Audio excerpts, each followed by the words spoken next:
Zoe Parker tenía 16 años y llevaba sobre sus hombros una carga que no era suya. Era un lunes de octubre, una de esas mañanas en las que la ciudad de Rivercrest parecía congelada en su rutina. Coches importados se alineaban en las entradas de los edificios de lujo y los cafés de las esquinas rebosaban del agrio olor del privilegio. Ese día, Zoe llegó a la escuela secundaria Westmont a las 6:42 a.m., como lo hacía todos los días, siempre la primera en poner un pie en los fríos y silenciosos pasillos de la escuela. Llevaba un uniforme impecable, aunque adaptado a su estilo, con un pin de la NASA discretamente prendido en su cuello, un homenaje a su sueño de convertirse en astrofísica. La mochila azul marino ya estaba desgastada por las correas, pero llevaba algo nuevo en su interior, una grabadora escondida entre los cuadernos. Era la primera mañana después del último asalto y ella ya no tenía intención de permanecer callada por más tiempo. Durante los últimos 2 años, Zoe había aprendido a silenciarse con sonrisas falsas y respuestas cortas, pero esto se había ido acumulando. Todo había comenzado con apodos disfrazados de bromas, miradas de reojo de los compañeros y un aislamiento calculado en las mesas de la cafetería. Luego vinieron los empujones discretos, las notas dejadas en su escritorio con palabras que aún ardían en su memoria y los constantes desafíos de profesores que parecían exigirle el triple. Pero fue el viernes anterior cuando todo cambió. Uno de los intocables, Ethan Sloan, hijo de un senador, la empujó contra un casillero, dejándole un moretón oscuro en un costado de su costilla. Nadie hizo nada, ni el guardia de seguridad que lo vio, ni el profesor que hizo como si no notara el ruido. Fue entonces cuando Zoe comprendió, o reaccionaba ahora, o se perdería por completo. Esa mañana, Zoe no pasó por la entrada principal. Caminó alrededor del estacionamiento del personal, evitando los pasillos donde se reunían los intocables, y se dirigió directamente al ala antigua de la biblioteca, donde sabía que las cámaras de la escuela no habían funcionado en meses. Lo que parecía una distracción estratégica fue, en realidad, el primer paso de una operación calculada. El día anterior, después de muchas dudas, rompió la promesa que le había hecho a su madre en su lecho de muerte: no volver a contactar nunca más a su padre. Pero el dolor había superado todos los límites. El mensaje cifrado que envió a las 2:17 a.m. era simple, directo y de solo 2 palabras: autorización concedida. Zoe sabía que él lo entendería, y él entendió. A las 4:06 a.m. recibió una respuesta automatizada con instrucciones específicas: qué grabar, dónde esconder el teléfono de repuesto y cómo proceder en las próximas 72 horas. Incluso con el corazón acelerado, Zoe no flaqueó. Guardó el miedo en los bolsillos, junto con las manos frías, y caminó con la misma postura firme que su padre le había enseñado en los pocos encuentros que habían tenido. La General Victor Bennett no era un hombre afectuoso. Era un estratega, silencioso, metódico, con ojos que parecían medir los riesgos en fracciones de segundo. Para protegerla, desapareció del mapa cuando Zoe tenía solo 10 años, después de recibir amenazas que involucraban a su familia. Pero él nunca había dejado de vigilarla. Sabía de cada boletín de calificaciones, de cada viaje al hospital, de cada ataque de ansiedad que no estaba registrado en el sistema escolar. Y ahora, después de años de ausencia, volvería a la acción, no con disparos ni enfrentamientos, sino con lo que mejor sabía utilizar: la inteligencia. Los pasillos comenzaron a llenarse a las 7:15 a.m. Era el momento más arriesgado, y Zoe lo sabía. Guardó el móvil camuflado en calculadora en el bolsillo interior de su blazer y activó el modo de grabación. El objetivo era claro: recopilar al menos 3 interacciones explícitas que demostraran el patrón de acoso. No fue difícil. A las 7:23 a.m. Mientras buscaba un libro en el estante más bajo del estudio, escuchó la voz de Madeline Rowe detrás de ella. Ten cuidado de no dejar marcas de aceite en el suelo, Parker. Sabemos que te gusta dejar marcas donde quiera que vas. Risa. 2, 3. Diferentes voces. Zoe no reaccionó. Se levantó, se arregló la blusa y continuó caminando. La grabadora estaba funcionando. Esa frase, ese tono, ese contexto, todo era una prueba. No fue solo acoso, fue racismo. Y ahora había evidencia. Durante el descanso, Zoe se dirigió al baño de Neil. Arriba, uno de los únicos lugares donde podía respirar durante unos minutos sin estar rodeada. Allí encontró a Olivia Ramírez apoyada en el lavabo, usando su teléfono celular. Olivia era joven, hija de un periodista de investigación que recientemente había sacado a la luz un escándalo de sobrefacturación en obras públicas en la ciudad. A diferencia de los otros estudiantes, ella no parecía encajar en el molde de Westmont. Llevaba el uniforme con el cuello abierto, botas en lugar de los zapatos habituales, y tenía una postura curiosa, como si estuviera observando el entorno, como si estuviera armando un rompecabezas. El viernes anterior, había visto a Ethan empujar a Zoe, y ella fue la única que intentó ayudar. ¿Estás bien?, preguntó con una mirada sincera. Zoe dudó por un segundo. Luego respondió en voz baja: «Estoy recopilando pruebas». Olivia no dijo nada más. Simplemente cerró su celular, cogió su mochila y antes de irse dejó una nota en el lavabo. «Avísame si necesitas un testigo». A las 10:40 a.m., durante la clase de historia, Zoe recibió una discreta notificación en su reloj inteligente. Material recibido. Seguimos monitoreando. Era uno de los mensajes automáticos del protocolo de su padre. La señal de que la grabación se ha enviado correctamente a un servidor seguro. La sensación era extraña. Una mezcla de alivio y miedo. Ella se estaba exponiendo, y aun con toda la preparación, todavía era solo una adolescente sentada en el fondo de una habitación hostil. El profesor hablaba de los regímenes totalitarios del siglo XX, pero Zoe apenas podía escuchar. Estaba concentrada en recordar cada detalle de lo que había sucedido, como si estuviera preparando un dossier. Los horarios de los atentados, los nombres, los lugares, incluso los pequeños gestos que otros tal vez ni siquiera notarían. El plan estaba claro: documentar, cruzar datos, ejercer presión desde dentro y, si es necesario, exponer todo de una vez. Al final de la clase, el ataque vino con más fuerza. Cuando Zoe se puso de pie, Ethan caminó detrás de ella y dejó caer un vaso de jugo en su mochila. «Uy», otra vez distraído. «Qué pena». El tono era burlón. Los compañeros rieron como siempre y el profesor miró hacia otro lado. Zoe se quedó paralizada por un momento, sintiendo el líquido correr por la parte trasera de su mochila y mojar sus libros. Pero él no lloró, él no gritó. Simplemente miró fijamente a Ethan e hizo una nota mental. Segundo ataque del día. Fuera de la habitación, Olivia estaba apoyada contra la pared con su teléfono celular en la mano. Rodaje. Zoe no lo sabía, pero esa grabación sería la pieza clave del vídeo que lo cambiaría todo. Por primera vez, la violencia estaba siendo grabada por alguien que no estaba fingiendo, que no estaba sucediendo nada. Al mediodía llamaron a Zoe a la oficina del consejero vocacional. La citación llegó mediante una nota entregada por un monitor sin explicaciones. Ella sabía lo que significaba. Ya había pasado por eso antes. La fachada de preocupación institucional, que solo sirvió para sofocar las quejas y culpar a la víctima. La habitación olía a ambientador barato y las paredes blancas estaban decoradas con carteles motivacionales sobre la empatía.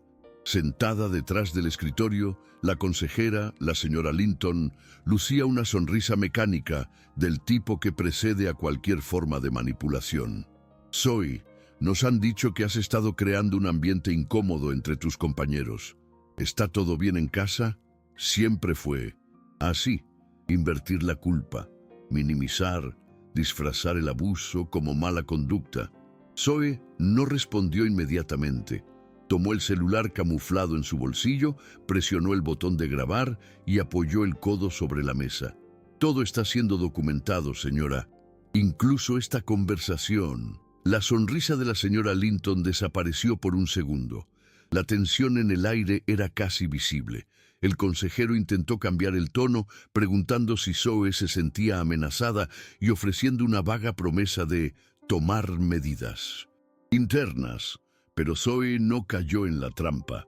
Eso ya lo había oído antes, ya lo había creído, ya había esperado justicia, y lo único que recibió fueron represalias veladas y silencio institucional. Al finalizar la reunión, Zoe salió con paso firme y la cabeza en alto. Afuera encontró nuevamente a Olivia. ¿Grabaste eso?, preguntó en voz baja. Zoe asintió. Olivia entonces mostró su propio teléfono. Yo también. Ahora tenían interrogatorios. Dos versiones de la misma verdad. Era más de lo que Zoe había tenido jamás en sus manos. Por primera vez sintió que podría ganar. Todavía era demasiado pronto para saber cómo, pero por primera vez hubo movimiento. El ataque final tuvo lugar a las 2:07 p.m. en el pasillo este entre los casilleros 124 y 130, un punto ciego entre dos cámaras rotas, ignorado deliberadamente por los coordinadores. Zoe ya sabía que algo venía. Ethan, Madeline y otros dos compañeros se habían reunido en un rincón del patio minutos antes, susurrando, riendo con esa risa apagada típica de quienes saben que pueden hacer lo que quieran. Zoe intentó evitar la ruta, pero era la única manera de llegar a la clase de física. Mientras pasaba, fingiendo no darse cuenta, oyó pasos que se apresuraban detrás de él. No tuvo tiempo de reaccionar. Sintió que su mochila era jalada con fuerza, desequilibrando su cuerpo, y antes de que pudiera protegerse, fue empujada brutalmente contra los casilleros. El impacto hizo crujir su hombro, y el costado de su frente golpeó contra el frío metal. El sonido resonó seco y áspero. En el suelo, con la visión borrosa, Zoe escuchó las voces. Esto es para enseñarles a respetar a los que mandan aquí. Risas, maldiciones, algún escupitajo, y luego unos pasos apresurados que se alejaban. Durante unos segundos, permaneció allí, sin aliento. El dolor físico era intenso, pero el dolor de ser tratado como nada, como un objeto sin valor, era insoportable. Nadie vino a ayudar, sin profesores, sin guardias de seguridad, solo el sonido distante de una clase que se desarrollaba como si todo fuera normal. Pero Zoe ya no estaba sola. En silencio, Olivia apareció al final del pasillo, con los ojos muy abiertos y su móvil todavía grabando. Él corrió hacia ella y la abrazó con cuidado. Ya envié el video. Está en 4 servidores. Ya no te borrarán. Zoe respiró profundamente y sintió que la sangre le corría por el costado de la frente. Por primera vez, incluso en el suelo, se sintió invencible. A las 3:22 p.m., mientras Zoe recibía atención básica en la oficina de la enfermera de la escuela, el servidor de Westmont fue hackeado. No por aficionados, sino por un grupo altamente especializado que opera bajo órdenes directas del general Victor Bennett. El ataque fue quirúrgico.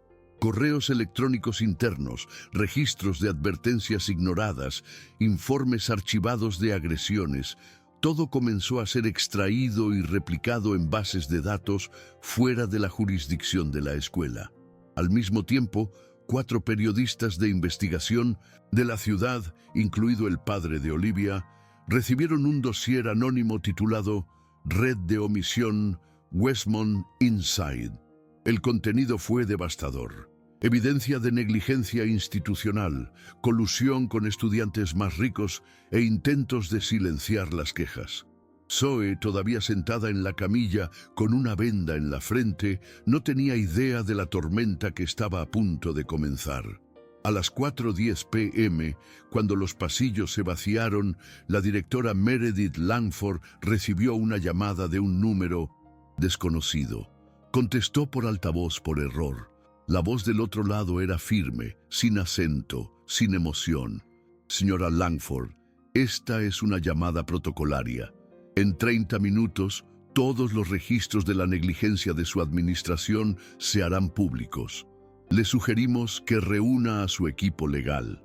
El director intentó responder, pero la llamada ya había terminado. Al mismo tiempo, los docentes comenzaron a recibir notificaciones en sus correos electrónicos institucionales con copias de los videos realizados por Olivia, con el nombre de cada persona involucrada en el abuso, incluidos ellos. Por primera vez, las paredes de Westmont temblaron. Un silencio inquietante se cernía sobre el campus. El tipo de silencio que precede al colapso de algo grande. Zoe salió de la enfermería, sus pasos más lentos de lo habitual, pero su mente acelerada. Olivia la esperaba afuera con una expresión seria, casi incrédula. Todo el pueblo lo sabrá. Mi padre me acaba de llamar. Ya hay periodistas acampados y frente a la escuela. Zoe no respondió de inmediato.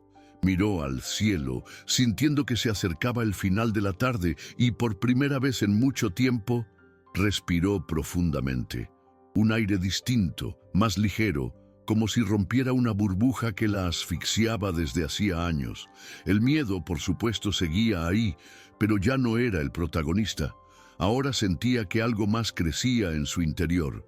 Control. «Vamos a terminar esto», dijo en voz baja, y Olivia asintió, como si estuvieran sellando un pacto. En la última clase del día, casi la mitad de la clase estuvo ausente. Los profesores daban clase mecánicamente, evitando el contacto visual con Zoe. Algunos, que antes ignoraban su presencia, ahora la miraban con una mezcla de culpa y asombro. Los mensajes comenzaron a llegar en oleadas. Colegas que nunca habían hablado con ella enviaron mensajes de audio diciendo que lo sentían, tratando de aparecer como aliados de último momento. Uno de ellos incluso entregó huellas de un grupo cerrado donde los intocables planeaban los atentados. Zoe leyó todo en silencio, guardando cada pieza de evidencia. En el fondo, sabía que no era remordimiento, era miedo. Miedo a verse vinculado a un escándalo que ya estaba adquiriendo proporciones mayores de las que nadie imaginaba. Y eso era exactamente lo que necesitaba. Pánico en el otro lado. Por primera vez, tenía las cartas en la mano. A las 17:05 horas, el colegio fue notificado oficialmente por el Departamento de Educación sobre la apertura de una investigación formal. 5 miembros de la junta directiva fueron destituidos preventivamente. Ethan Sloan y otros 3 estudiantes directamente involucrados en los ataques han sido suspendidos indefinidamente. Pero la noticia que tuvo mayor impacto no vino de la escuela, sino de los medios de comunicación. En menos de una hora, el video del ataque contra Zoe, junto con las grabaciones y capturas de pantalla de los grupos de mensajería, se volvió viral en las redes sociales locales. Ya no había dónde esconderse. La máscara de excelencia de Westmont había caído ante todos, y junto a ella, la imagen de las familias influyentes que apoyaron la escuela. Las empresas comenzaron a emitir notas desvinculándose de los estudiantes involucrados. A un senador le congelaron la campaña. Un director de banco fue destituido de su cargo. Y Zoe, todavía con una venda en la frente, fue noticia. Al día siguiente, antes de que comenzaran las clases, se formó un comité de emergencia para manejar el caso. Pero lo que nadie esperaba era la nominación de Zoe para dirigirlo. La decisión provino del propio Consejo de Padres, presionado por la evidencia, por el deterioro de la reputación de la escuela y, silenciosamente, por figuras influyentes vinculadas al general Bennett. Zoe se negó al principio, se sentía agotada, herida, sin fuerzas para ser símbolo de nada, pero fue Olivia quien la hizo cambiar de opinión. Ya estás al mando, la diferencia es que ahora no pueden ignorarte. Esa noche, sola en su habitación, Zoe miró el mensaje cifrado de su padre y escribió: misión aceptada, pero ahora es mi camino. Lo envió, borró el historial y por primera vez en años sonrió sin sentirse culpable. El viernes de esa misma semana, el colegio celebró una asamblea general en el auditorio principal. Por primera vez en sus 78 años de historia, Westmont abriría la puerta para que una estudiante denunciara frente a todos el abuso que sufrió dentro de la propia institución. El auditorio estaba abarrotado. Directores en funciones, profesores, periodistas, padres y casi todos los estudiantes. Zoe subió al escenario con pasos firmes, vistiendo el mismo uniforme, pero ahora con un detalle añadido: el pin de la NASA prendido a su pecho a modo de escudo. El silencio era absoluto. Sosteniendo el micrófono con ambas manos, miró al público y respiró profundamente. Durante 3 años me silenciaron. Me dijeron que era mejor pasar desapercibido, que si me portaba bien, las cosas mejorarían. Mintieron. La primera frase cayó como un trueno, y desde allí no paró. Zoe no gritó, no lloró, no dramatizó. Acabo de decirlo, claramente, con detalles. Mencionó nombres, horarios, episodios, evidencia.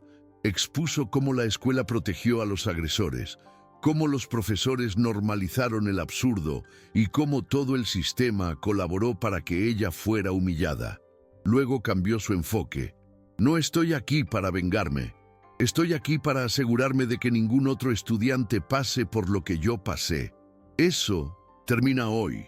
Los aplausos comenzaron silenciosamente y luego se fueron haciendo más fuertes. Los estudiantes que nunca habían hablado con ella se pusieron de pie. Los profesores dieron una ovación de pie. Incluso algunos padres se sintieron conmovidos. El director en funciones, incapaz de decir palabra, se limitó a asentir con lágrimas en los ojos. A partir de ese momento, Zoe ya no fue una estudiante becada aislada. Ella fue la líder de una nueva era. En las semanas siguientes, el comité, dirigido por Zoe, comenzó a funcionar en serio. No fue simbólico, él tenía poder de decisión. Las quejas comenzaron a tomarse en serio, los estudiantes comenzaron a ser escuchados y el código de conducta de la escuela se reescribió con la participación activa de los estudiantes. Zoe organizó círculos de escucha, implementó un canal de denuncia anónimo y exigió que todos los docentes recibieran capacitación sobre discriminación y violencia institucional. No fue fácil. Hubo resistencia, por supuesto.